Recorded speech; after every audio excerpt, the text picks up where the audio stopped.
શું કરો તમે? શાંતિથી ટીવી જોઉં છું બેઠા બેઠા. કે કાલ બોલો તમારે જે ખાવું હોય, તમારી જે ઈચ્છા તમે કહો, હું તમને કાલે બનાવી આપીશ જમવાનું.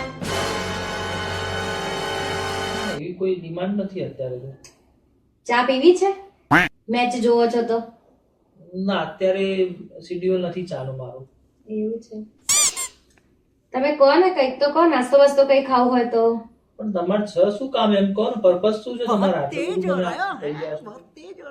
ના નહીં પાડો ને. કામ છે એક મને, પણ ના ના પાડતા.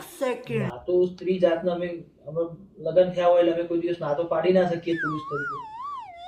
કામ એવું હતું કે આપણી એનિવર્સરી આવે છે ને, તો એ દિવસે પહેરવા માટે નવા કપડાં જોઈએ છે. આપણા ઘરની તિજોરી છે, એની અંદર 1 2 3 4 5 6 જે બી ખાના છે એ બધા ભરેલા છે. એમાંથી કોઈ બી પહેરી શકાય. ના પહેરાય ને. પણ કેમ? એ બધા એક એક વાર પહેરેલા છે, એટલે કેવી રીતે પહેરાય?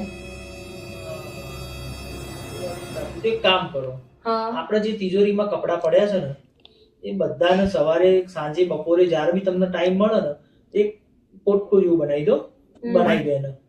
બહાર આપણે કોઈ ગરીબને આપી દઈએ, પછી નવા કપડા માટે આપણે આગળ ચાલીએ. તમારે લેવા હોય તો એ રીતે લઈએ. પણ એ કપડા આપવા કેવી રીતે? કેમ આપવા કેવી રીતે? એક એક વાર જ પહેરે છે, કેવી રીતે આપવાના કપડા? તમારે એક એક વાર પહેરેલા કપડા કોઈને આપવા નથી, તિજોરીમાં ભરીને મૂકી રાખવા છે. આ બધી સ્ત્રીઓની આ જ સમસ્યા છે અત્યારની અંદર. હે પ્રભુ, આ સમસ્યા તો દરેક પુરુષોને સામે આવી રહી છે. આ સ્ત્રીઓની સમસ્યા અમારા ઉપર કેમ નાખી તમે? હે પ્રભુ, સદબુદ્ધિ આપજો.